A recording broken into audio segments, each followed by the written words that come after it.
Hey, welcome in everybody to another episode of Launchpad Reseller Podcast. I'm Bob, the Rocket City Reseller, and we are your mission control for all things reselling. Whether you've been selling for 20 minutes or 20 years, we're sure we can learn something together. And of course, couldn't do this without my trusty co-hosts.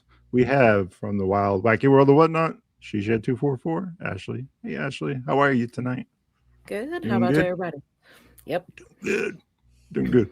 And of course, we have our hustling mama, the mama who never stops schooling those babies when she's not schooling them. She's schooling us in all things toys.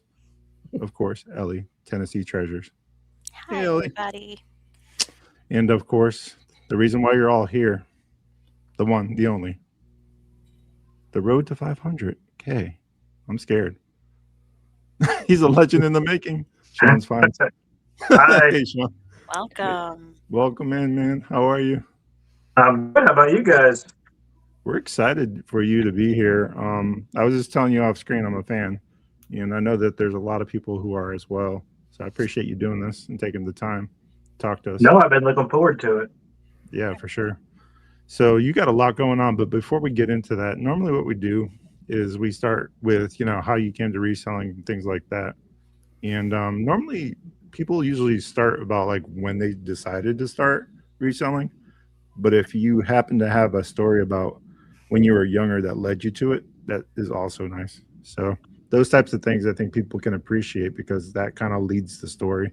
So if you want to tell us a little bit about yourself and how you came to reselling, we'd appreciate that. Well, I'm going to say it started before I could even remember. My grandparents used to set up like at a big local flea market swap meet, and they had a full-size bus where they removed all the seats besides like the first couple so they could fill it with junk and take it to the flea market. And they used to strap my car seat with ratchet straps down to one of the bus seats to take me to the flea market with them. So Perfect. That's I guess you could say it started there. yes. But A long line of hustling grandparents. I love it.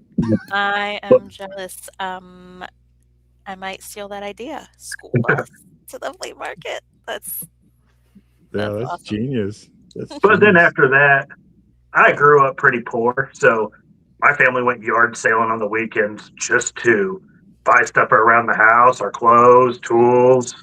Half the stuff we owned came from yard sales, so I kind of just realized that stuff's cheap, and sometimes it's cheaper than what you could resell it for, and it just spiraled from there.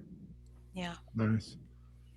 Wow, that's crazy. So, um, what were you doing before eBay? Did you have something else that you were doing? Were you Oh, like an auto mechanic or something? Because I see you taking no, apart cars on. Yeah, the exterior for sure. actually, I worked in a insulation factory here in my town. So it's a factory, they melt glass at like 2,000 degrees and turn it into fiberglass insulation for your walls. But we work 12-hour shifts. So one day I'd have 3 days off, and the next day I had 4 days off. So I was selling on eBay part time and slowly building and building and building my store until it got to the point where my last full year at the factory, I made more on my off days on eBay than I did in the factory. So at that point, I finally convinced my wife to let me go full time, and I've been full time for 3 years now. Wow. Oh, That's well, awesome. Wow, there's so much like to unpack there. It really is like for me, I'm envious of that type of like workflow and that can lead to that full time. I would love to be able to do this full time. So for me, that resonates for sure. Man, It wasn't easy. It took like a special drive because when I worked at the factory, we worked 6 a.m. to 6 p.m. So, and I'm a big believer in 1 day handling. So I was getting up at 4 a.m. to get my shipping out before I went into work. And then I'd come mm, home in the evening sometimes because it can get 120 degrees in that factory and all sweaty and gross. And I'd throw me up like 5 listings before I hop in the shower because I also believe in daily listings. So I didn't want to miss out on not listing something that day. So that's wild. That's the kind of determination and consistency that breaks the mold. That's if you the had to kind of go there thing. every day, you do. Yeah, That was enough to push you to want to get out of there. So Hmm. yeah. it always stems back to the same thing from when you gotta want it more than you don't. You really do when it comes down to it. And I see it every time that we interview someone. I'm starting to see a repetitive like a pattern to it. Everybody who is of a success on this thing, because eBay it's the most intentional thing I've ever seen. You'll get out of eBay what you put into it. I'm starting to notice. So, and that's crazy to think about because you're having a lot of success there. And before we do that, get into the reasons why, what your story is in regards to what your plans are for the future. I want to talk about the steps. So you're in a factory, you're sweating your ass off, you're melting glass into fiberglass. You're to the point where you're like, I'm going to do the conversation with the wife. Is it one of those things over months, or is it just one day you're just like, hey, listen, this is it? It was a combination over years. But like, I think I could have probably gone full time even a year or 2 years early. But she's a very play it safe, no chances. She's a school teacher, so she has her nice steady job that always pays, and I think that kind of scared her of me taking that leap and not having that weekly paycheck coming to our home. So, and I promised her, I said, I pay myself a salary every week. And I was like, I will match that salary every week. And if for some reason I can't do it 1 week, I'll go straight back to work. And I keep pushing. So that hasn't been a problem. So that's awesome. That's awesome. Goals. So, yeah, that's kind of where we are as well. It's kind of reverse. Like my wife does this full time and I am part time. I'm also a software engineer. I do that full time during the day. So I think that's part of the reason why she's scared for me to go full time. It's just like that security of knowing. Yeah, but you can also plan for that, right? So for those that are just starting to think about maybe going full time from a part time thing, what is that number?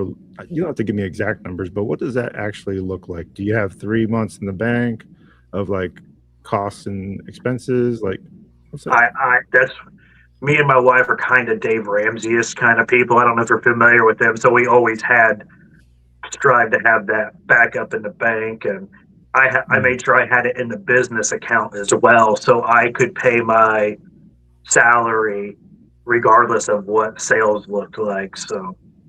Wow. Okay. Yeah, that makes sense because for me, I think that's what it would need to be too. I need to make sure that, like, God forbid, I mean, if something fell on you in the garage, right? What does that look like? Absolutely. And also you start to think about things like insurance and other things that, you take for granted with a full-time W-2 job, So obviously she's a teacher and I'm sure you have benefits through that. And that's right. Yeah. Right.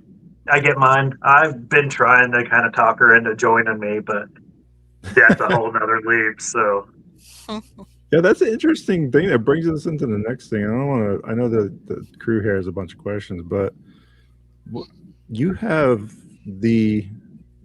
everything structured out in your shop, and we're going to talk about like where are you in the world? Like let's start there. Where are you in the grand scheme of the state-wise? I'm in Central Indiana. She said, what do you got on your shirt?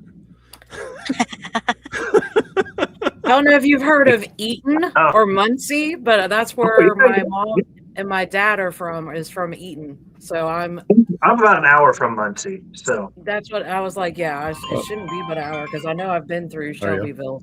I'm actually going at the end of the month. I'm very excited.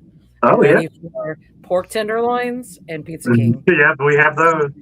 Yeah. There's an auction on high bid that's in Muncie that I buy in every once in a while, and I'll drive up there to do an auction pickup. So nice. Yeah. Nice. Pork loin sandwiches. You had me at a sandwich. I've never had a pork loin sandwich, but I'm in. I'm telling you, it's living. It is super thin, pounded down, coated. You got to get it. I mean, breaded. You got to get everything on it. And everybody has their favorite spot. Exactly. Everyone, it's like a certain locations you have to go. because it's specific to each one. And when we say a sandwich, this is your bun. It is outside of your bun. It is Oh yeah. chef's kiss. I'm telling you, awesome. My local spot's at a gas station where everyone wants to get theirs, and Shelbyville, the best one's at a gas station. You go in that gas station at lunchtime, and there's usually always 5 or 6 guys in line. They get a tenderloin at the gas station. Yep. Nice. Yep. Sorry about that, y'all. My internet is crazy. Oh, you're good. No worries. I'm back. Oh my goodness. So, food aside, in Indiana is a good place to be a picker, from my understanding. What's that been like for you? Because I've seen your videos. Like, if you're not following Shawn on YouTube, ShawnsFinds on YouTube, your little warehouse or building or whatever you got going on there, there's a lot to unpack. Yeah, Yeah. I saw that video. I lease a spot in like a old rundown shopping center on like the dying side of my town and it was just cheapest square foot I can get with climate and a bathroom, and so I lease 2,000 square foot in like an old shopping center. Nice. And I just keep the door locked, and I have a sign on the front door saying, "Hey, I buy stuff with my phone number," and I get guys calling me all the time to sell me stuff. So Nice. Win-win. Yeah, that is win-win. That's perfect. Yeah. Don't come in. Don't bother me with that face-to-face customer service stuff. I remember from used the to video have it though. You open. tried that, right? I used to have it open, but I haven't. There's no pawn shop in my town, and there'd be times like 10 people would be wandering in my warehouse waiting for their turn to sell me something, and it just became a problem. I wasn't getting my listings done or getting shipping out the door before the postman got there. So, and a couple things walked away, and Damn. homeless guys would dig through trash to try to bring me stuff. So it was. Wow. With the door locked, I can kind of filter and say, "What do you got for sale?" when they call, and let them know if I'm interested or not. And it kind of weeded some of that. Send me pictures. Yeah, Yeah. that makes sense. Is this available? I'm just kidding. Facebook. Yeah. No. So what we normally don't ask people like where they source, but you've been pretty open on your social media and about like where you're getting things from, your thought process in regards to picking that stuff up. Let's talk about it. Well, my goal with because I'm most active on Facebook because you can share posts and stuff as well. My goal is just to show anybody that's thinking about doing this part-time or even full-time that you could make 6 figures a year doing this, and I want to lay out the blueprint for them. It's no secret. I go to garage sales, flea markets, auctions, Goodwill bins, pretty much anywhere where you can get stuff. I go. Like, I'm pretty active on high bid. I'm always searching high bid for auctions. So I'm a big believer in going and buying in bulk. Because I think once you reach a certain level, like I have 8,000 plus listings, so it's not uncommon for me to sell 20 or 30 items a day. If you just drove to Goodwill stores and Salvation Armies, I don't think you could replace the 20 or 30 items every day unless you buy in bulk. So you said something about that makes me wonder. You said you have 8,000 listings right now on eBay? I think it's right around 8,200. So that's kind of interesting. So do we, but it's plush, right? Yes. I think that's the difference, right? So you're an everything reseller. So numbers wise, I know where I am with numbers. That's what I do for work. But you're at, and you've been really open about that too. We'll talk about it. You did a where you just basically said, "This is my eBay 1099. This is what I made on eBay," and I think the number was like 350. Was that it? I think it was 308 last year. 308. Okay. Yep. Wow. So from 8,000 listings to 308, that takes a curated eye, we'll say. Okay. You're not just picking up anything, you're picking up certain things. And I've noticed that we're doing the same too now, even with Plush. We used to pick up everything. Now we're picking up certain things that we know. Yeah. Oh, our average sale price. What's your average sale price look like? Do you know that off the top I of your actually head? think I figured it out today. It was like $42 currently. Man, It's pretty good. that's what I'm talking about. That's how you get there, though. You have to figure that out.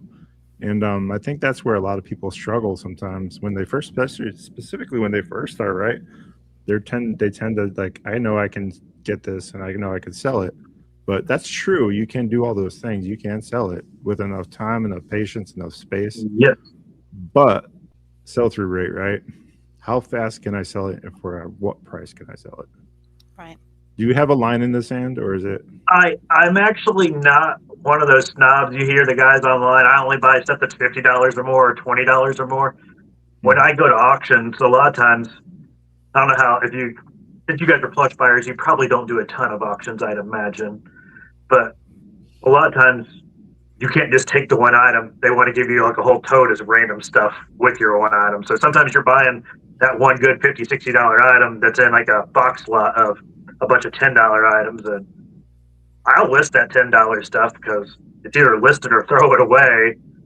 So I do list some bad, slow moving items over throwing it away, but I just try to put the priority on the nicer stuff before I list the $10, $15 kind of items. So I don't have a hard line. If you look at my store, you'll see $4 or $5 CDs from that's been on there for 4 or 5 years. They'll eventually sell, is how I kind of look at it. So Yeah. Some people say that slows your store down, but I don't think that's necessarily true. I've heard that theory, and not to sound cocky, like I've had people tell me that, and I'm like, well, I sold $300,000 last year, and I had Boom. some junk listings. Slow me down. What there, would that so, number look like? Yeah, so like, I hate to be that guy who says that, but like, you get people, you know how the internet is. You get people that will come their authority, and I'm like, well, I got an example of, here's my example that's real. So Internet experts. Yep. yes. Yeah, I see a lot of that now. We just had a post on Facebook. My wife doing inventory. I don't know. I think you commented on it, Shawn. Oh yeah, Where she's standing in I front of wish I had the time to do that. I'm jealous of that. I saw going through all that stuff. So she did it in 13 days, right? She went through 350 of those totes in 25 totes a day or something like that. So someone just comments like, yeah, but you need to let them out and play with them. I'm like, that's not the point of the post. Yeah, there's some weirdos out there, isn't there? So you open yourself up to that kind of thing. So, yeah, I'm learning that because I've been more active since November on social media. Just then I realized I always knew there was trolls that existed, but I always see them like targeting like famous people with huge accounts, and I'm like, it's just little old me. Why are you out here in my comments? Yeah. You never. But I guess it happens everywhere. Troll. Oh yeah. So can I ask about your inventory system, right? Because like we're talking about inventory, and I know exactly how Bob and Amanda run theirs.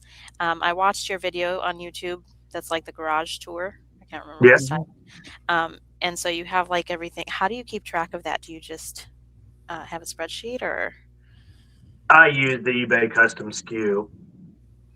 Okay. No spreadsheet.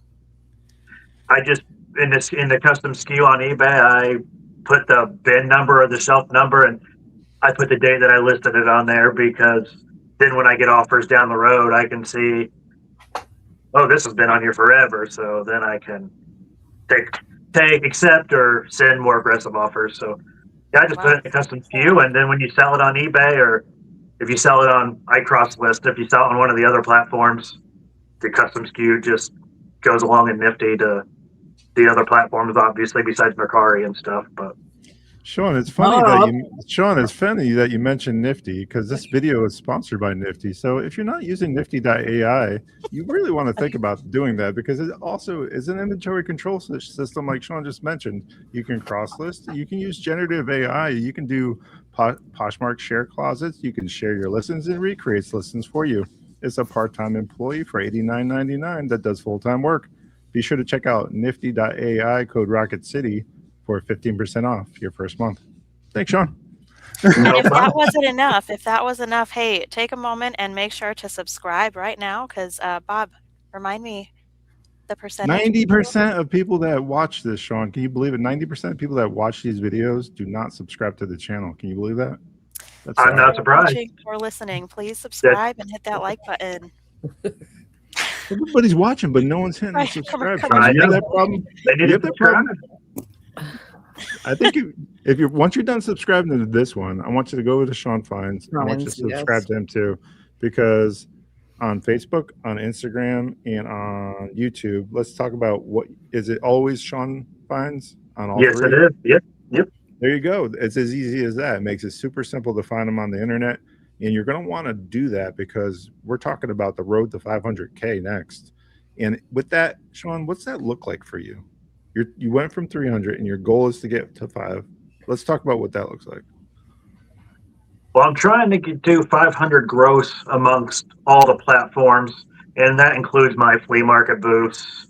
And then when it warms up here in Indiana, I will set up some swap meets and stuff like that too to move some lower end stuff or bigger stuff that I don't want to list on eBay. So my goal is to do 500,000 gross this year amongst everything. So now tell me about what that looks like from a listing perspective. Break that down. What do you got to put up a day for numbers of listed items in order to get there? It's very rare that I don't list at least 20. Like the day on a Monday, I think I only listed 20 because my shipping output on Monday is heavy from the weekend, but it's not uncommon during the middle of the week to list 35, 40 items and on eBay. And then I use Nifty and I pull them into the other item. I list on eBay and then I pull them in later on Nifty and then cross list those. That's awesome. The power of cross listing. Go ahead, Ellie. Yeah. So do you list across all the other platforms? And have you ever thought about whatnot? I am waiting for Nifty. I'm signed up for their beta program. I'm hoping I get invited to do it, and I will start listing on their Buy It Now platform. But I've thought about doing live shows on Whatnot, but my shipping is pretty demanding as it is. So if I added a Whatnot show on top of my daily shipping, I don't think I'd get anything else done besides shipping for a day. So yeah, true. At that point, it would be time to hire an employee. I've experimented with employees in the past. Really? I actually, in early 2025, I put it out there in my area that I was looking for one person to come in and list, and 2 applied, and I couldn't decide, so I hired them both, and neither one of them made the cut, really. Like, one made it to May, and one only made about a month. Oh, it's hard to find good help. Yeah, and it's kind of hard because if you're paying them hourly, you kind of want them to at least list 8 to 10 items an hour. And the one that made it to May, she was a good lister, but she just never got the speed. So there was hours that I was losing money depending on what she was listing that hour. And she just never got up to speed. If I ever did it again, I'd have to come up with a different method because my worry maybe is something more incentive based. Yeah. My worry is like you're actually training someone to do what you do. Right. And that would be my worry, I think. The one who made it the longest, I started running into her at yard sales, and she kept asking me eBay questions, which in my head, I was naive, and I was like, oh, she's going to list at home, and that's going to make her even better here. And then on her last day, she came in and said, I think I'm just going to stay at home and list my own stuff. So, yeah. But I got to move forward. I've been thinking about this a lot. And even before I started seeing that in your content, I've been thinking about this and ways to strategize how to get past that and make it more lucrative. So my idea is, and shoot me down if I'm wrong, y'all, but what about a paid internship? Now, hear me out. The expectation is that they're not going to stick around, right? You're just paying them for their time out of respect. But what you're doing is also building in trust in that way.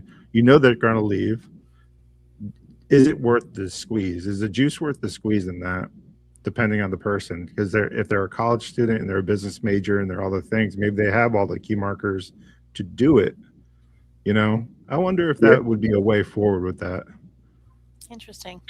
It's interesting. I felt like if the right person ever came along, I'd probably make it incentive based where pay them like something per listing, and then like a percentage of what it sells for when it sells, and commission. Make it really like, hey, if you come in here and bust butt, you could make some really, really good money. Right. But I think what made me frustrated is when I would be there working in the shop, my employee was hitting like 10 or 12 listings an hour, which was pretty fair for somebody who was just starting out. But if I was out like yard selling or a flea market and she was back at the shop listing, I never let them make listings live. I'd always have them save it as a draft. And I'd be garage selling for like 2 hours, and I'd happen to look at eBay and there'd only be like 6 drafts made, and I'm paying them per hour, and they've been at the shop all morning. And then you're in garage selling in a bad mood because you're spending money at the shop while you're out here trying to make money. And so figured if I ever did it again, I'd make it incentive based. And so if the right person wanted to come in there and really kill it, they'd make killer money, more than I would be paying them an hour, but it would take the right person. So you're pulling in that much by yourself. Does the wife help, or is it just you? No, she will go garage sailing every once in a while, and her being a girl, she has a different eye than me. So sometimes if she'll go garage sailing with me, she'll point out like, "Hey, you should grab that pair of shoes," and something that I would walk right by. So in that regard, she helps. And then sometimes since she's a teacher, during summer breaks, sometimes she'll make like a FedEx run for me or something like that, just to give me a little bit more time. So yeah, I think I remember seeing in one of your short forms that where she is a teacher, you're able to take time off in the summer, and the flexibility and freedom. Yeah, what this does for you. Let's talk about the freedom of that, because that's huge for a lot of people. Sometimes it's not just about the money, right?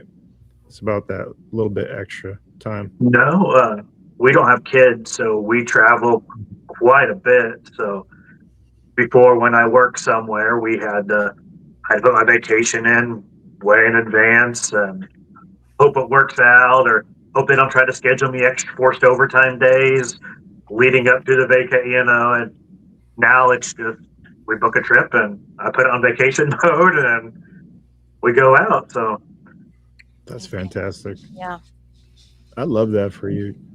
These guys are full-time resellers, and I'm sure the freedom of that must be so liberating, to be able to just be like, today we're not going to do it. We're going to do this instead. So that to me is very attractive right now. I get it. I had this delusion when I went full time that I was like, once I get everything up and going in the shop setup, I may get a fun little part-time job in the afternoons, but I work more hours now than I did when I had a regular job. So the really only realize you were in logistics, marketing, you were all these things, right? Yep. I wanted to ask a question in regards to the building you bought. So I'm going to assume, and I don't want to assume, but was that bought out of necessity for space? And then also another kind of side question to that, does that help with like, okay, I got to get up, I'm going to work, I'm going to the building, I'm going to list. Does it help with that mindset? I leased the building. I don't own the building. I didn't buy it. I'm sorry. I leased the building. No, but it is, but I'm ready for it to be, we're kind of looking like I'm in a 5-year lease, and the building is really expensive. So our goal is to, before the lease is out, to move somewhere where I can build a building, because it is nice to have a place to go away, but there's sometimes like I'll come home around 4:35, she'll get home, we'll have dinner, my wife's a big reader, she'll go on the couch and open a book, and I'm not a big TV guy, and there'd be times like, if there's a shop right out in the backyard, I could probably go knock out another 10, 15 listings or go get a head start on tomorrow's shipping. But since my shop where I lease is 20 minutes from home, it's just not worth the run into town to go work for an extra hour. And there's times that I would probably get a little bit more done, because I always feel like I'm behind. What does the square foot look like for that? Do you guys have the space for that on your property? No, not on my current property. So we're kind of hunting around to kind of like wanting to build like a barn dominion kind of deal. It's just, you got to find that perfect few acres, Right. Yeah. That's a perfect situation. You build a house while your inventory in it. You just go downstairs when you want to list. I just outgrew. I started in the garage here. Well, actually, Wait, in 2017, I wasn't with my wife, and I went through a breakup, and we sold the house we had together.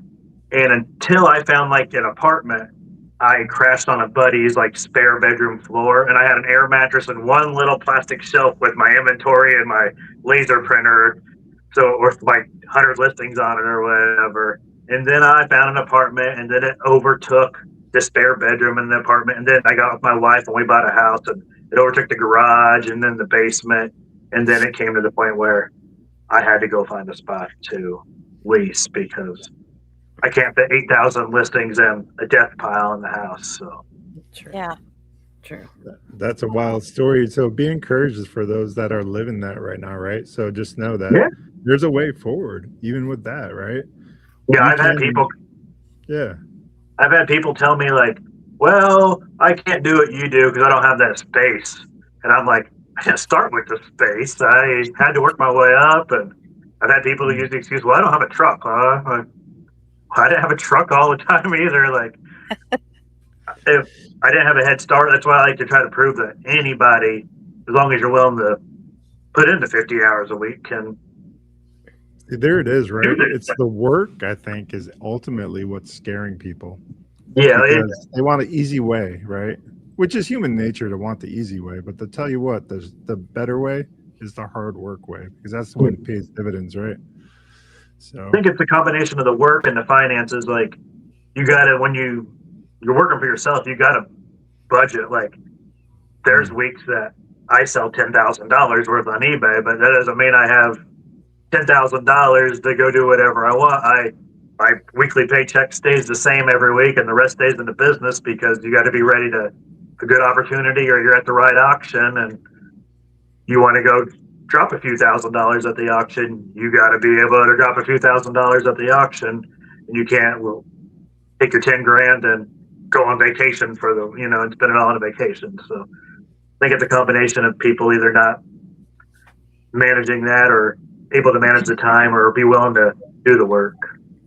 yeah, so we had recently had Cam Life on from Whatnot. He's scaled to $1 million. I think this year he finally breached it. And That's great. he said something. Yeah, no, it's awesome. He said something that really resonated. He's like, he took the opportunity of the grind once he was done getting his down payment for his house to not use that money to pay down debt or loans or other things that people normally do with reselling money. He took that money and he outsourced his business. He created a Whatnot hosting where there are other hosts that do his shows for him and do the packaging for him. So he leveraged his income from eBay to be able to stand up those employees. And it took him a while to find the right people. He did Oh, yeah, mix of that's the toughest part of that. Obviously, as Yeah. I explained earlier with my situation. Yeah. Yeah, for sure. I could see that being, but I think he has it finally dialed in because his hosting structures, I don't know if you've ever been on the app, but some of them are better than others, I will say. I don't like being screamed at, but that's just me. That's my preference. But some of them are just like, it's a really chill vibe and they just get it done. They lock in, they start their stuff. He does closet clear outs where they start things. If people send them items, he does consignment, start them at $1 and then you split it down the middle. So that's his model and that's his story. But it kind of resonates across through though. If you're intentional with your means, there's a way forward with that. So for me, it just all makes sense. Every time I hear one of you guys that are so super successful talk, I always lock away that information. And everybody's that's watching this podcast and listening on Spotify, we're broadcasting there too. Hello, Spotify. We see you. We just want to make them aware of folks like you, Shawn. That's why I wanted to have you on the podcast, because your story is impactful to people, and I want to make sure that you have a platform to do that and talk about it. So Yeah, and I think that's one thing you preach in a lot of your videos is like you have people saying, well, you've been doing this for a while, you know what to look for. And it's like, yeah, but then you also are learning every day, like utilizing the technology to look up items. To find out, is this worth money? And then going, holy crud. And I think you talked about, I think in one, a lava lamp that you had posted the base for a low price, and you're like, that was the worst comp ever. Like Oh, I yeah. could have got like all this money for it, but you learned from it, and you had so many people that were messaging you like, hey, I'll give you like $200, and you're like, no, I'm honoring the bid. Yeah. And I think that's what it comes down to. Is it's for me, it's that integrity piece to it. It's like I've learned there's stuff I've listed. I went, holy crap, are you joking? It could have been this. Like, what? Yeah. And so I think that's a hard struggle for like like for me, myself. I will say there's some stuff that I know it could go for big, but at the end of the day, I'm like, how long do I have to wait? So I kind of I fight with that back and forth. Like, do I want that $500 or am I okay with, $50 for it? I only paid a quarter, that sort of thing. So I think that's something I still struggle with. Is that anything you struggle with? I have one really good podcast story about me not being so good on honoring my price. Ooh, the juicy detail. Yeah, this was good. It's all good. No shade. No shade. No, so every once in a while, people reach out to me to ask me to sell something for them. And a guy came to me with a 1945 Chicago Cubs season pass. And unlike the day where you get like your whole book full of like tickets, you get one little card and it's your pass to all the games that Wrigley filled that year. And he'd been to a bunch of games and he had it signed by a bunch of the different players. There was no comps or no record anywhere where I could find one of these season passes. So I talked to the guy and we decided to run it at an auction starting at $199. And then whatever happened. He found it in a storage unit, so he was going to be good either way. So I list it, and I hardly ever run auctions myself. And out of habit, I listed it, buy it now, and it sold in like 30 seconds at $199. Normally, if it was my personal item, screw it, I'm honoring the sale. But this wasn't mine. Yeah. So I canceled the sale. The guy messaged me instantly. I explained to him the situation and I apologized. He was extremely mad, used some choice words. Of course, Sure. yeah. He left me negative feedback on eBay. I have a Google profile for my business locally just because I'm always trying to put myself out there finding inventory. And he found my Google profile and left a 1-star review on Google. Wow. And What kind he was really mad. So I knew I had to relist this and start it at an auction. I knew all the words he said to me, so I went ahead and blocked him. Yeah. So, and then before I blocked him, I looked at the address, and so I knew that, like, hey, if anyone buys from this address, it's him trying to get around the system. Mm-hmm. So I run it as an auction, and it goes the whole week, and it only sells for like $220. So my client didn't make very much more money, but I recognized the name, and I can't think of her whole name. It was Danielle Colby. It was a girl from American Pickers who bought it. Oh, wow, yeah. I was like, that name sounds familiar, so I Googled it real quick, and then it brought up her Instagram profile, so I clicked on it.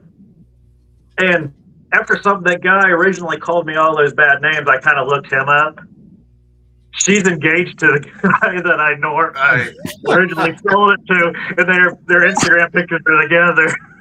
Oh. But so a reality TV star ended up buying the ticket in auction, and he used her account to buy it. So Wow. Oh, damn. Well, hey, I mean, they didn't pay much more for it, so I think it panned out how it was supposed to. I think honestly, you did the right thing. In my opinion, you definitely did the right thing. And it's kind of ironic how all roads led to the same person. Anyways, it was meant to be that person. If it had been my personal item, I would have let it go, like I did with the lava lamp story. But this is not mine to let go. So, and I just clicked the wrong button. I'm a very quick lister. I can usually list most stuff in a couple of minutes. So I just get in the zone, and I've listed tens of thousands of items, buy it now, and I forgot to switch that the little tab for the auction, and so it happens. So your listing workflow, I saw a few videos where you're doing it right from the phone, the app, you're finding a similar item, and you're using your photos, obviously, and you're just kind of basically doing it that way. That must make you extremely fast, because that's definitely not our workflow. So is that what you're doing? And then you're cross Yeah, system I over? use the app and I go find a similar one. When I'm comping, you're already into solds. I find a good one that's sold. I'm like, this listing worked for a reason. It's in the sold, so that listing works. Every once in a while, I tweak the title if they put keywords in there that I don't like. Like, I don't like it when people put rare at the very first word or something like that. And I'll backspace that out. But most of the time, I try to find one I like, and then it already pulls most of the item specifics over. You got to kind of glance to make sure they don't have bad information, but you already got your comp, you got your title, you got most of your item specifics. Then all you're doing is throwing your pictures. I'm not a big description guy unless it needs it. Like, if the picture tells a story and there's nothing wrong, I just kind of have a copy and paste thing that I put in there. And if there's something wrong with it, I'll put it in the description. But then I've listed so many things. If it's something small, I kind of already know the weight and I got the price, and I can knock it out in a couple minutes. Nice. See, that's interesting to me, because that's an entirely different thing than what we do. We bulk photograph, and then we bulk import to Nifty, and then we use generative AI to do the work for us. That's how we're quick. But I could see the value in doing it through eBay for that reason. Item specifics, country of origin seems to be a thing now for international. Yeah, it's a big one now. Yeah. So now, when you guys list through Nifty, do you still have to go find a comp somewhere? Yeah, that's the rub, and that's my software engineering in me. I've been trying to figure that out, and I think I have a solution, but I'm not sure yet. That's why I haven't switched to an AI lister, because I still have to go to eBay and search it and find a comp. So if I've already done all that, my theory is I might as well, if I'm already on that listing, click sell similar, and it already pulls it all over for me. And with the AI listers, I already have to take the pictures, so I just got to add pictures, and I don't need the AI lister to make a title because it's already there. So until the AI listers can get the comping right, that's my issue, is because I still have to go through that first whole entire step to get a comp. So here's my thing is, we need to be able to data mine eBay's backend to be able to get that information. And companies like WorthPoint are already doing that. They're historically going back and recording that information and then putting it on a database, and that's how that works, right? So if we can get access to that from the back end, that's how my software engineering brain works. I'm trying to figure that part out. Like, I can get it pretty honed in for like generic stuff. It's those one-offs that are throwing me. The ones that are on WorthPoint for $300 but are not showing in Terrapink because it hasn't been within 90 days, right? I have a little inside baseball on that. I've had several, ever since I started building a little bit of a following on Facebook, I've had several AI listers reach out to me in my DMs wanting me to make videos promoting their stuff. And my first question for them is always about the comping, because I haven't found any AI listers that can comp yet, or they claim they can comp, but they're not even close. And from what I understand, eBay blocks that data from being scraped unless you pay for it. And I can't say this for sure. I'm pretty sure WorthPoint is paying for the data, and that's why WorthPoint's so expensive every month, because they're having to buy that data from eBay, I'm assuming. But data is a commodity, so that makes sense, right? Yeah. From a point of view like that, yeah. I had one reach out to me the other day where you could go into a thrift store and take pictures of all the DVDs on the shelf, and then it's supposed to read all the DVDs and then pull them up in comp by highest to lowest. So I gave their software a shot, and it was telling me that these DVDs were worth $50, and I look them up on eBay and it'd be $6 free shipping, and the comping was the downfall of it. The AI read the DVDs and identified them perfect, but it couldn't do any comping. So I feel like I needed comping to be there before I switched to an AI lister. I feel like I could I've I offered feel to like come it's just a matter of, race make a video of them racing me to see who could do it quicker. But I feel like it's a matter of time, and this kind of brings us to an interesting subject. I don't know how much you know about agentic AI and what that looks like. Basically, it's a workforce that will work on your behalf, almost like an employee. If you didn't want to do your marketing, you can set up an agentic AI agent to do it for you based off your model and your business and all the other stuff. So there'll be like little separate workforces. That's the power of agentic AI using your already, implemented stuff. So there will become a time where we don't have to actually do any of that stuff. We just have to find the items. It's an interesting time to be alive.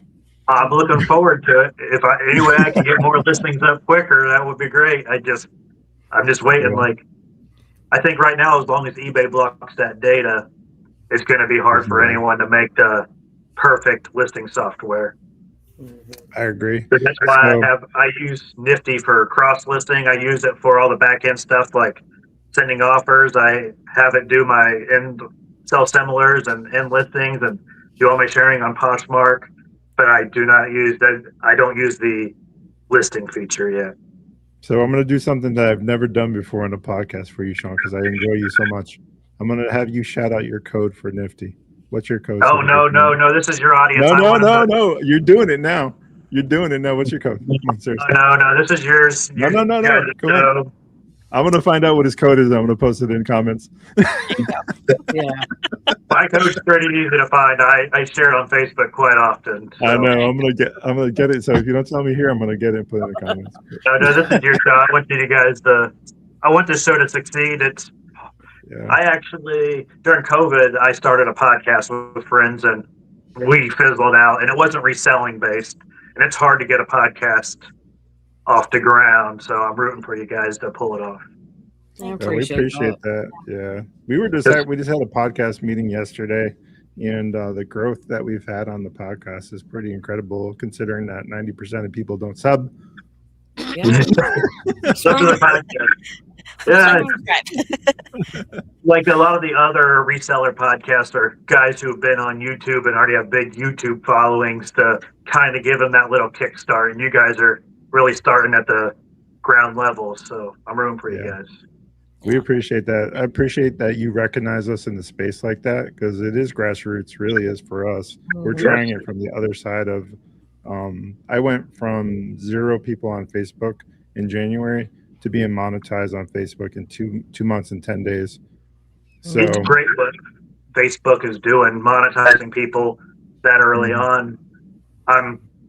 I just started on Facebook in November, and I think I got monetized at the end of January.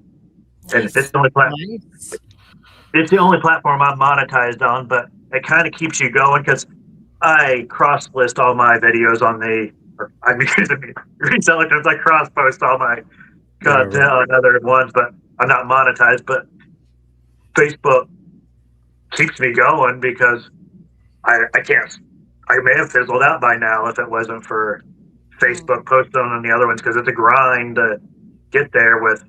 And you feel like no one's watching, but since Facebook starts you out so early, you're already making the content, so you might as well push upload on the other sites. I agree. And why that's important, I want people to understand why we're doing that. It's not because we want another revenue stream. I mean, that would be important to help us pay for this podcast, because this podcast is not free. But for all the back end stuff. But why that's important is we want to showcase the ability that, like you, Shawn, that you want to show people that there's a way forward with this if they chose to do so, and why that's impactful. A lot of people are working jobs that they may not be enjoying. They're 40 hours at I'll use the phrase my son uses, at the ball crushing factory for 40 hours. I've been there, so I know exactly. They're doing that work. What they're going through, and I want people to feel what I get to feel now, and it's why I try to show easy paths. Like, obviously, starting out, you're not going to know everything I have in here with sourcing. I don't want to brag on myself, but I'm pretty effective in a ton of categories because I'm an everything seller. So that's why I try to show people that you can part out vacuum cleaners and food processors, and you can go get one Dyson vacuum cleaner at Goodwill and get you 10 or 15 listings out of one. If you're trying to struggle to get listings, you get 10 or 15 listings out of one vacuum cleaner, like, and they're not just like all little $5 parts. The dustbin's like $30, and sometimes the motor's $50, and you can get a lot of money out of one vacuum cleaner and get your 10 or 15 listings for the day, because you're not gonna make it on. I get DMs every single day from new people wanting, like, what do I do? How do I get there? And I'm the first thing I ask them, like, how many listings do you have? And they're like, 600. And I'm like, you need a lot more. Like, you need to be listing at 600. Your shipping's so small. There's no reason you're not growing by 20, 25 listings every day if you're on your off days. Like, go grab a vacuum cleaner and a food processor, and you have your 25 listings for the day. Put down the Xbox controller and put down the TV remote and stop consuming mindless information and get to work. Stop the doom scroll.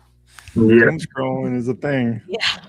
But I know it's hard when you first start out trying to find stuff that's worth money, but that's why I try to point out the vacuum cleaners and the coffee makers and the chainsaws and all that stuff's everywhere, and you can get a decent amount of listings out of it if you can't find nothing to list. I remember back when I was part-time, I didn't have unlimited sourcing time because I worked 12-hour shifts, and there'd be days I'd have nothing to list, and I'd run to Goodwill and buy a board game just so I could get 10 listings that day because I didn't want to not list that day. So you're not going to go out and find jackpot stuff.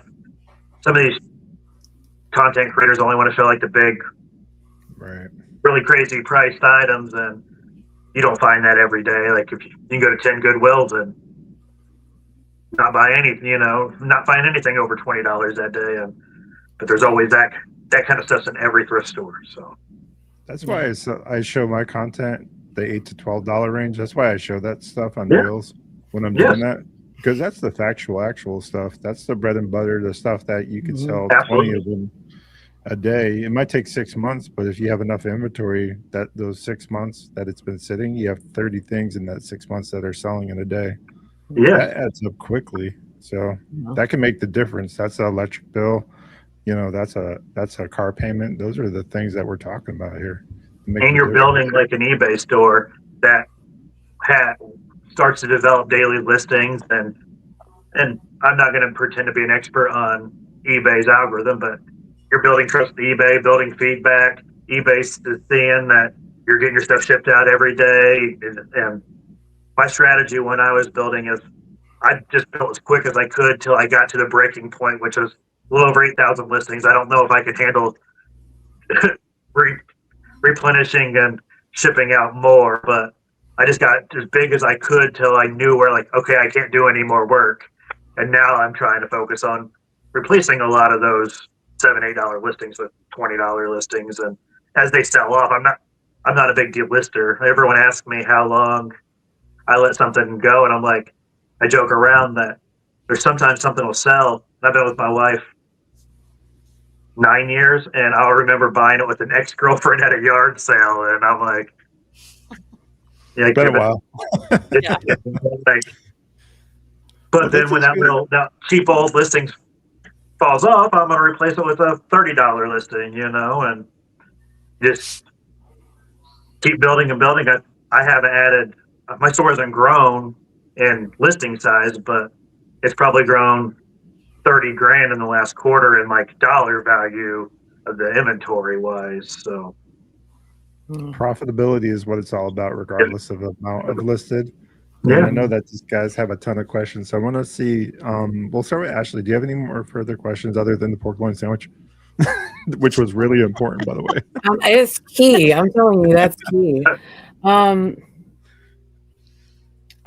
I don't think I did. I mean, mine is. I think for me, the Xterra, like the issues you had with buying the Xterra, and then like, hey, I'm a reseller, let me get my money back, and that progress going through selling the parts, I think that's genius. I think it kind of opened my eyes to other things, and it's like, toys, plush, books, I do have booths that I do home decor, that it's like some stuff, I know what to look for, but I know what I like, stuff that my clientele will buy, that sort of thing. But then it's kind of opened my eyes to other things that I need to look at, like is that a possibility for me that I could sell that? Yeah. So I think I found that very interesting for me. So I didn't have any other questions. Yeah, it's the only job in the world that you can get yourself out of that situation. Like most people would call a junkyard, they'd bring the tow truck out and they'd write you a check for $400, and that's pretty much where you'd be. But Mm-hmm. I'm gonna I'll make a little content out of it and It's get my money genius back content. eventually out of it, and get decent quality listings in my eBay store. Yeah. Mm-hmm. Yeah. First of all, I love those types of videos where someone goes to a junkyard and says, "I'm pulling this visor, I'm pulling this, radio, I'm doing all these things," and I'm just like watching the cha-ching, cha-ching, cha-ching. Yeah. Those videos just slap for me. That's the kind of stuff that I like to watch. So that's probably how I came across your stuff, because a lot of what you do is kind of like that too. And I love packaging videos, and you do a ton of those where you like show people how to ship, because a lot of times when you're new, shipping, it's what kind of puts people off of reselling, I think, when they're initially starting. So those types of videos I think are really impactful to a new reseller that's just starting. Where do you get your love of shipping? It wasn't intentional. I'm in Indiana and I started making content in November. We don't have yard sales. Yeah. I want to make chicken videos, but like I started making content in the wintertime, and it kind of worked out because I just kind of geared it towards. I noticed that the videos that I had the best traction were just like experienced resellers will look at my page and be like, well, "This is boring. I already know all this stuff," but I got a lot of followers from just teaching the basics to people. And now when people reach out and ask for like advice on content creation, which I shouldn't be giving content creation advice because I've only been doing it since November. That's the perfect time to ask, in my opinion. I feel like a lot of these pages make content for the other reseller pages, and there's only so many reseller Facebook pages that can follow you. But if you kind of make your content as this, like Debbie and Lisa and John and Bob and just the regular folks, there's unlimited amount of those personal Facebook pages who are just people wanting to learn something that can follow you. So, right. And I feel like there's only a couple thousand Facebook reseller pages that can follow you back and engage with your stuff. But so that's just kind of been my strategy to just target the average people instead of the other reseller pages. I think that's smart because you want to go outside the reseller niche that is already reselling. You want to bring those folks in that are not doing it. And I know Ellie's got 1,000 questions. So what do you got, Ellie? I was going to agree. We were just talking about this, Bob, about how our reseller community on Facebook, anyways, kind of gave us that boost to start. Yeah. But now it's time to branch out and really reach out to outside of that community. As far as questions for you, I want to say first, listening to these interviews with some of you that have more successful businesses on Whatnot, off of Whatnot, like as a mom, like we were talking about paying extra bills, right? That's kind of what this does for me. I'm going to call myself a full-time reseller, but I make a part-time income. I don't make a whole lot. I have 4 kids. So they take up a lot of my time. But, in watching this, I am in the transitional stage to build what you guys have built with an eBay store. And so thank you for sharing, because for one, it's motivational. But I guess I did have a question as far as you mentioned you do booths and flea markets and static listing. So can you break down like percentage wise how much booths and like flea market is of that? Like, is that a good chunk of it? Because I like the flea market. The smallest chunk of it, actually. Okay. Well, there's people who have really successful booths where they do thousands, $2,000-$3,000 a month. But I've come to the realization that my booth personally will never be one of those booths because all my good stuff goes on eBay. Right. So there's some people like their booth, they're not online. Their booth is their eBay. So all the good stuff they find is going in their booth. So they're going to do more money than me. I kind of use my booth as I go to an auction and buy a tote for $2 because it has a Canon digital camera down in the bottom of it that I'm going to get $80 for. Right. And the other stuff just not worth listing on eBay. I just put $1, $2, $3 tags on it and fill my booth. And so I make less than $1,000 a month in my booth. So Okay. Well, that means it's just more of like a way to get rid of some of the stuff that I'm not going to put on eBay. I gotcha. Yeah, because it coming from the booth standpoint too, because we've been in several different booths, and it's like all of our $5 and under items. That's what's paying. That's what's. I mean, that's what's going. That's the stuff they're constantly buying. Some of the higher ticket items is like once in a while, but all that under $5 is everything that they're buying, and it's like, okay, cool, you like it? Here's more, and that's kind of.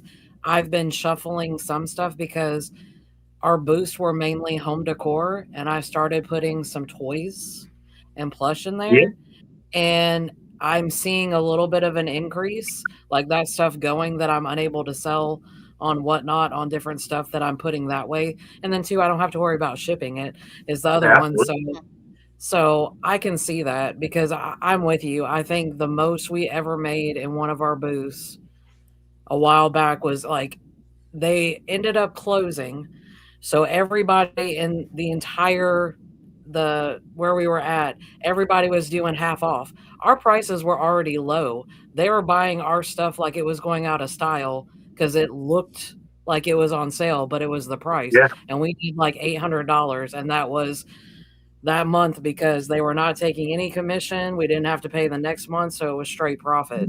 And we never marked anything down and got rid of a lot. But yeah, I'm with you. It's a lot. It's not the bread and butter, but it's bringing. So everyone that's walking through there has $5 in their pocket to buy something, but not everyone has something that $30 or $40 to spend at the flea market that day. So if I have something that was worth $40, unless I put a lot of the hard to ship things in there too. Like I think my biggest sale in there this month is I sold a cast iron like garden chair for $50 because I got it cheap at an auction, and I'm not going to put that on eBay. So it's either that kind of stuff or just the stuff I'm not going to list on eBay, like just the $3, $4 stuff. So that we have a booth. Little known fact, probably don't give it the attention that. Well, I should say we when I said my wife has a booth in town. We don't give it as much attention as we should, but she's been doing pretty okay. I mean, she's selling Little People, Fisher Price Little People, those little toys, and then perfect for that. A lot of puzzles, a lot of plush and stuff like that. So it's a different experience because we're straight smack dab in the middle of a vintage booth, and we're selling modern day toys. So it's been a little bit of a climb, a little bit of struggle, but I think as people get to know like that exists, and those folks that are coming through with their kids that are just dying that don't want to be there, maybe that's our audience. Yeah. So maybe they can get something. So maybe we should rethink our prices and like you said, everybody's got $5, right? Yeah, so, everyone. Yeah, that's right. I try not to list stuff in under $6 or $7. Like I have to have a cut up a little bit. And I just take all that stuff to the booth, and most of it's stuff I have no money in. I'm a big auction guy, so a lot of times you buy one thing at an auction, you're sending you home with 10 items, and it's either take it there or throw it in the trash or donate it to Goodwill, or so it's not a big percentage of my income, but it all adds up. So Shawn, we do this thing on this podcast. You may have seen it before, where we ask our fellow reseller who's on the podcast, who would you like to see on Launchpad Reseller podcast? ShawnsFinds. Well, I actually have seen you ask other people this. So I have two. There's a guy on Facebook named Flip Fusion. I don't know if you follow him. He likes to go to industrial auctions, and so it's something unique. And he does more money a year on eBay than I do. Whoa. He goes in. He may go a couple days where he has low days, but then he'll have a $5,000 day on eBay. He buys some of these, like he goes to aerospace like facilities and buys stuff. So genius. It's just a completely different modeled in the yard sale, thrift store. And then another one I like on Facebook that's doing something you don't see is Books and Boards. They specialize in board games. And boards, I follow them, yeah. Yeah, and it's just a different thing and they do a very good job. Both of them do a very good job of sharing their niche and opening it up. And like Flip Fusions, you see in his comments, all the other like industrial resellers are like, "Shut up, quit sharing this," like, and he shares it all. And then Books and Boards, I think, has opened up a lot of people to the piecing out board games and stuff, which is something I said I used to do in a pinch if I didn't have anything to list that day. So I kind of admire what they do. And I think they got like 9,000 plus listings in their eBay store. Nice. Oh yeah. So with that being said, I want to say, Flip Fusion, if you're hearing the sound of our voice, what say you? Would you like to be on Launchpad Reseller Podcast? Also, it was Books and Boards. You've been called out. Books and Board? Okay. Books and Board. You've been called out on Launchpad Reseller Podcast. What say you? We're going to have you on the podcast.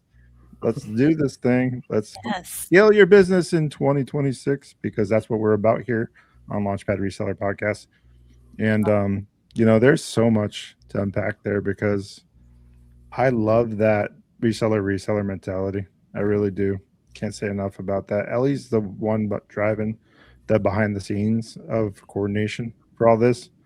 And I know, Shawn, you're a one-off because you were my pick from the day one inception of this podcast. I saw something in your content that I knew before your following grew. I knew that you were going to be hot in that niche. And I'm not sure what your Facebook and all that, what that looks like, but was that right? I'm just curious. Was your following since November? What's your following grown? What's that look like? It's gone from 0 to like 16,000 since November. Wow. Yeah. Nice. I'm at like 1.4 or something. we're gaining traction little by little, right? Yeah. Sure. My goal in 2026 was to not miss a day putting a reel out. I feel like I get the most traction and followers from my reels, so I never miss a day with at least putting one reel out, and I try to do 2 if I can squeeze one in. The Xterra has kind of helped because I can just go pull a piece off the Xterra if I right? need a video for it. Yeah, so right now, like I've been pulling. It's been kind of hard in the winter because I really don't do a lot of sourcing in the winter. I overbuy all summer, and I found I'm not a big Goodwill guy. Like I don't go to Goodwill very often. Unlike what my videos would show, I go to Goodwill just to make a video some days. So you should that'd be a fun video to watch what your take is on Goodwill's prices. I think because you get it at it's a different mindset at auction. It's a different mindset in the flea market. So I would love your like hot takes about like what that looks like. That's a pretty good angle, I think. What your take on Goodwill's prices is, as opposed to what you can get it from a flea market or auction or something of that nature. I think that would open a lot of people's eyes. To be honest, my local like Central Indiana Goodwill is like their own thing, and ours aren't crazy priced. There's there's not a lot of super quality there. Like if I go into Goodwill and find me a nice $20 plus item, that's a win. Most of the time I go in there, I've struck out where I went to go film and didn't even find something worth more than $20 in the store. So, but when they do have stuff, it's not crazy price. Like I've seen other people in their area show some insane prices. Ours aren't bad. It's just there's just not a lot of quality, and at this point, I'm trying to find at least $20 plus items. So if I list something that's under $20, it's because I don't have anything in it. So, so I'm wondering now, have you ever tried this? Have you ever tried retail arbitrage? Or is that just the furthest thing from your mind? A little. Tried it?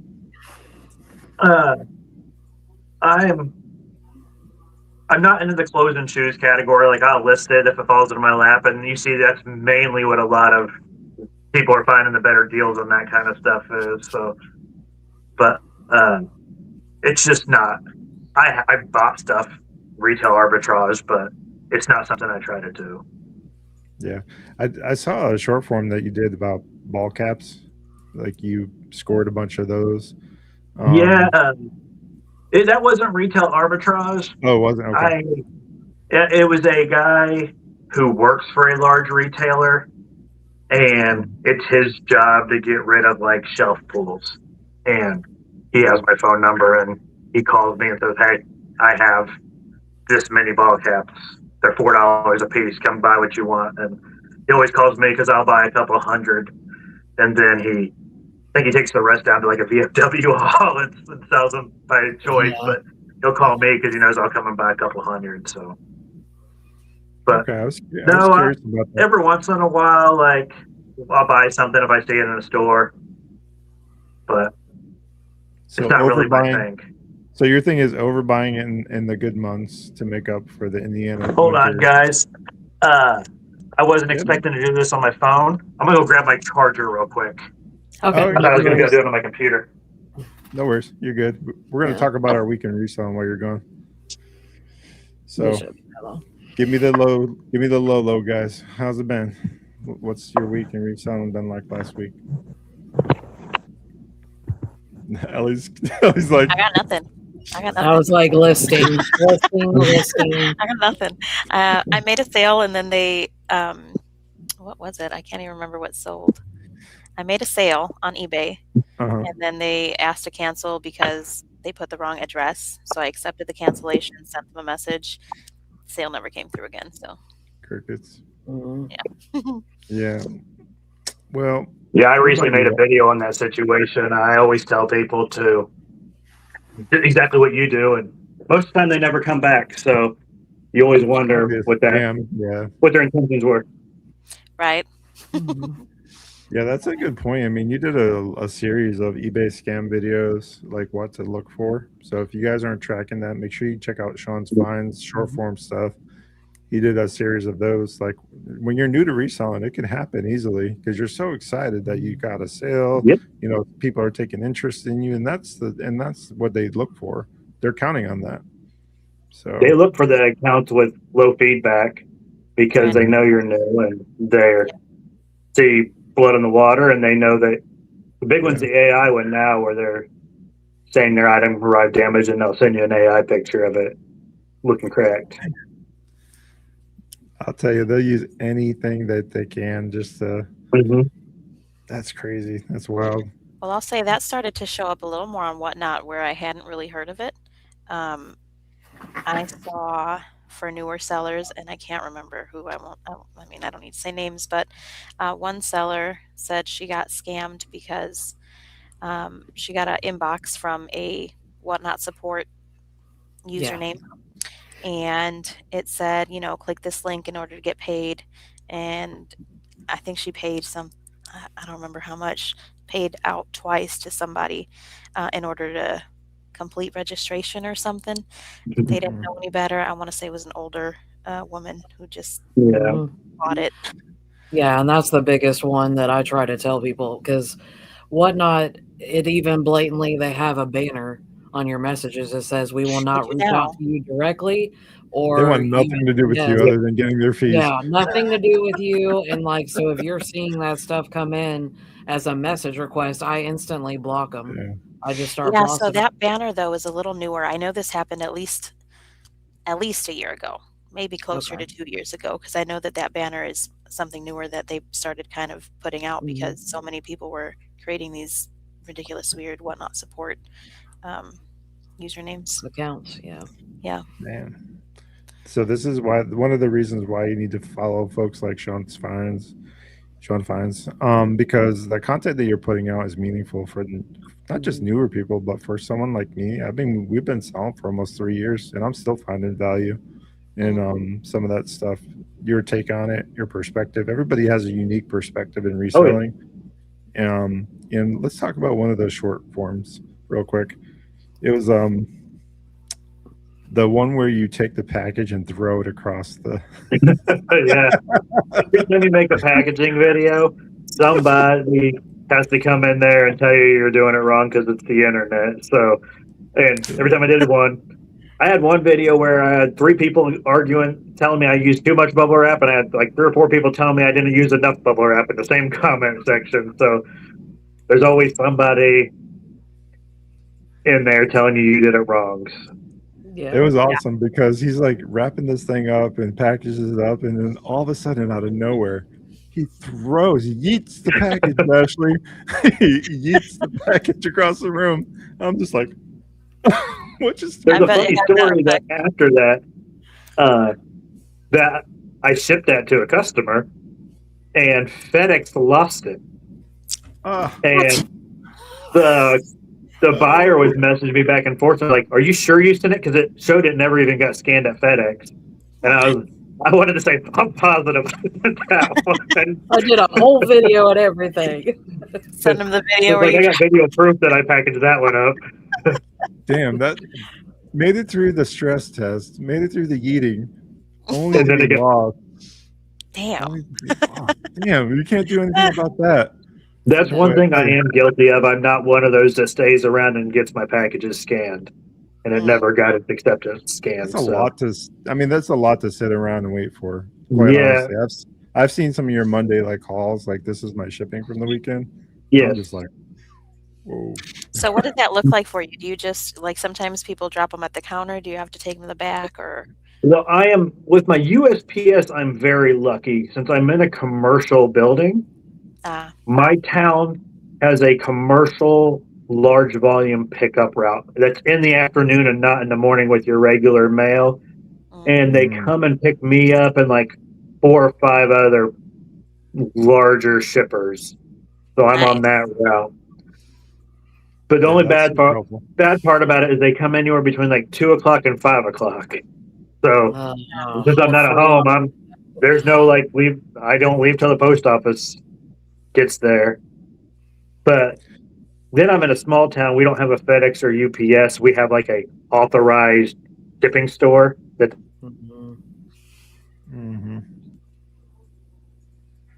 Oh, we lost audio. Oh, audio went. Uh-oh. Well, while Shawn figures that audio out, he made another video. You guys got to watch his short form. It's genius. While he's figuring out his audio, he takes this package and he's like, a $10,000 items in here. You guys aren't going to believe this. And he takes this package and he's like, yeah, it sells on eBay for $10,000. And he takes a bowling ball. He said, we're going to stress test this. He takes a bowling ball and just drops it on the package. It's so awesome. And I'm just like, what just happened? Yikes. And he pulls it out and it's a Beanie Baby. I was just like, oh, it's like, get out of town. A Beanie Baby in the package. Or whatever, a pillow pad. And then I message him. I say, hey, Shawn, that thing's worth $33 on Etsy, just so you know. Can you guys hear me now? Yeah, we can. Yes. Okay. I was just telling everybody, regaling him with stories of your bowling ball. I can hear you guys fine. Yeah, I heard you. Oh, okay. That's awesome. No, I need to cross-list it on Etsy. That's the one platform I don't use on Nifty is Etsy. So I would recommend just starting. I mean, it's sometimes the juice in the squeeze is not always, worth it on Etsy because it's 20 cents for every. Yeah, that's my sticking point there. And then you pay the 20 cents regardless whether it sells there or not. And if it sells on eBay or Poshmark or something, you're out the 20 cents. So that was my passion project. You have 8,000 listings. That could be, that's pretty pricey to cross list them all on there, or the eligible items on there. So that was my passion project when I first started.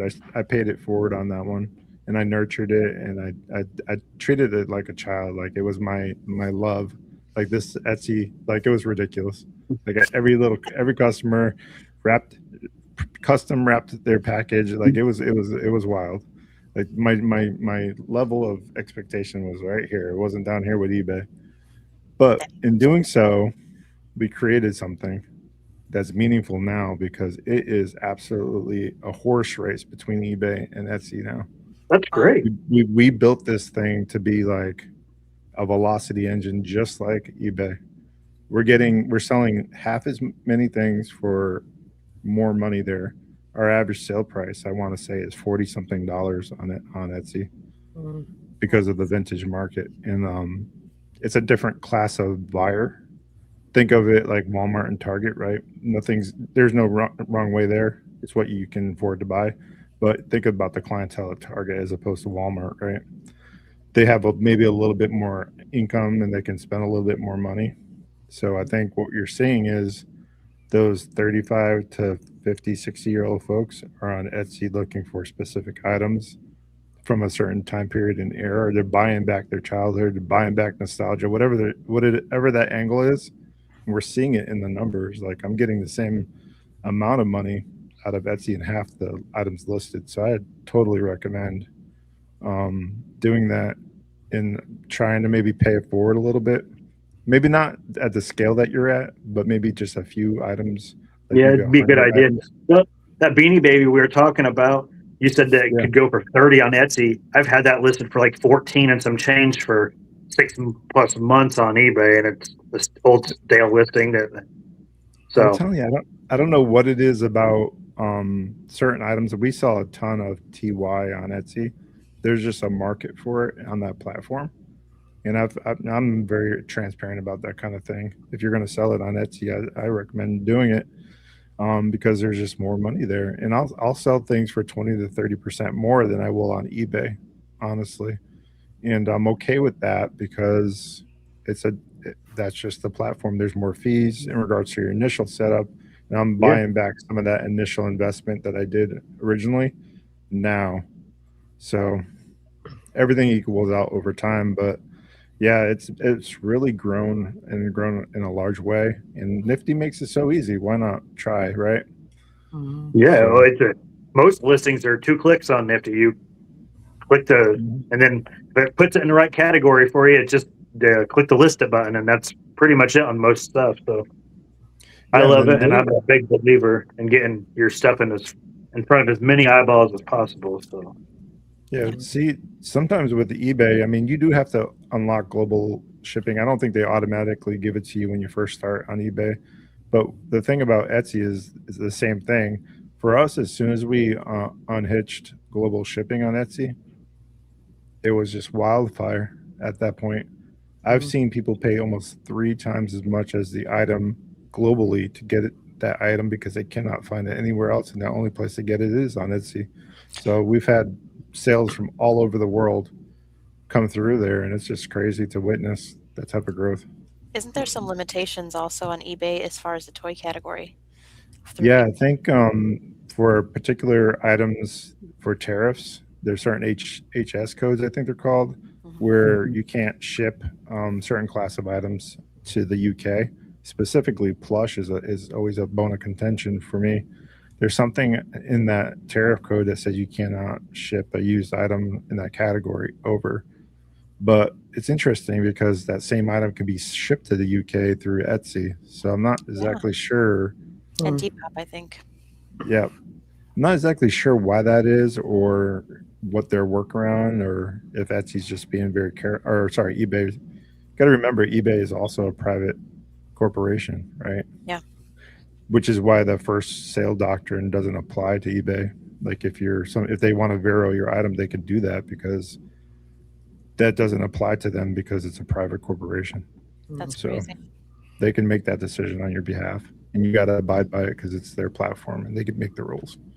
Yeah. So Oh, shoot. yeah, it's wild. But yeah, I recommend Etsy. You want another 30, 40 grand out of your business, Sean? yeah, Yeah, for sure.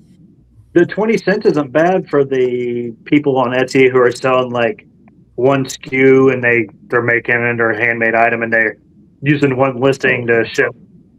That's a great deal. I just wish they'd adjust it for like the one-off items. I Yeah. understand why they charge it for someone who's going to sell tens of thousands of items off one listing, but your one-offs, that adds up pretty quick if you have a bunch of listings. Right. Yeah, it does add up quick, and you're right. And the other thing too is be careful because they'll sign you up for ad Promoted. services, Yeah. promoted services through Google, which is not necessarily bad. I'll pay $5 to make 50 all day. No, that's just my model. So they'll do that type of thing. So you have to actually opt out of it. So if you're hearing this, just know that they might have signed you up. Just go back in your settings and look at that. If you're not into that game, taking $5 off the top to make 50. I personally am okay with it. Well, that's another reason for the pricing, I think, because I didn't know about it, and when I was looking at my numbers afterwards, I'm like, what is this extra fee? What is this? If I had known, I would have just incorporated it and bumped it, a little bit. So Yeah. I know a guy who accidentally signed up for eBay's off listing promotions, and he ended up paying $110 in promoted listing fees on a stocking cap on eBay, and he didn't even sell it, and he only had it listed for like $14.99. Yikes! Because he was paying per click off the site and didn't have a cap on it. Yeah, those are the lessons that you'll never forget, because those are the ones that slap the hardest, or the ones that slap the hardest like that. You never forget those. So I love hearing stories like that, though. He came to me and he was like, I thought you said you promote. How do you afford this? And I'm like, I don't do that kind of promoting. There's definitely different levels of promotion. For sure. Speaking of that, do you promote your eBay store? I promote everything at like 2.1%. So all my listings, as soon as I list it, I have just an automated process where it just automatically puts everything and promotes it instantly. So I used to go back and like a month later and go back and bulk promote stuff, and then it got sloppy because then you got Nifty messing with the order of your stuff because it's doing recreate. So I just said, I'm just going to do it from the gun, to drop and just promote everything at 2.1%. Nice. Before we wrap this thing up, I want to talk about where you are in your road to 500K. You made a post about it the other day, but for those that might be watching this, just a quick update. Where do you think you are? Are you behind schedule? Are you tracking? What do you think is next, and what do you think the next quarter and the year is going to bring? I am behind pace currently. I think I'm going to end quarter one just shy of 100,000 between everything, which would, in theory, put you at a pace for about 400,000. Obviously, quarter four is going to be way bigger, and so it really just depends how the summer goes and if I can make up some ground during the summer, because I don't know if quarter four will be that good. So right now, I'm going to guess that I'm probably going to do closer to like 425, 450, but I'm going to keep pushing and try to make it happen. Yeah. Do you think, it's a quick question on that, do you think social media is slowing you down any, or do you think it's definitely slowing me down? I think in November I had 8,700 listings, and I currently have around 8,200 listings. So now the dollar number's up because I'm focusing on better quality items, but I think the value in what you're building in the community will resonate back through your content and will help eventually. So I want to encourage you to keep going, because I think that's the way for that, and it will show people. I think it's important to set goals that are, I want to say, attainable, because I think you can reach it. Honestly, I'm going to put it out there in faith that you're going to be able to reach it this year. But I also think it's important to have stretch goals too. You need to push yourself. Growth is painful. We've talked about it a bazillion times on this podcast. But I want to encourage everybody that's listening to us to set attainable goals, short-term goals, and also long-term goals for your reselling business. It's super important, and Shawn's a prime example of that. Absolutely. Everything I've ever done good, and like building my eBay store was a big, long grind. So I'm hoping the grind of social media pays off, and who knows, one day I might be making some of the money that the big guys on there make, but you can't do it unless you start somewhere. Right. Yep. Every journey begins with a first step. That's for sure. Yes. Shawn, we can't thank you enough for being on the podcast. We appreciate you. And we're going to go ahead and wrap these up. Usually we go to the comments for questions and stuff like that. But today we're going to do something different. If you have a question for ShawnsFinds, I want you to go ahead and leave it in the comments for this video. And also what we're going to do is we're going to go ahead and collab. Shawn, I'll send you a link for collaboration on YouTube. If you'd like to do that, welcome to. If you don't want to, that's okay too. And then we'll go ahead and so that way you can react with your or interact with your audience and see if we can get the conversation going in comments. Again, I want to thank you for being on the podcast. I want to remind you guys, if you can't be good at it. Shawn, stick around. We got one more question for you before we wrap things up. We're going to end it right here. Appreciate you guys.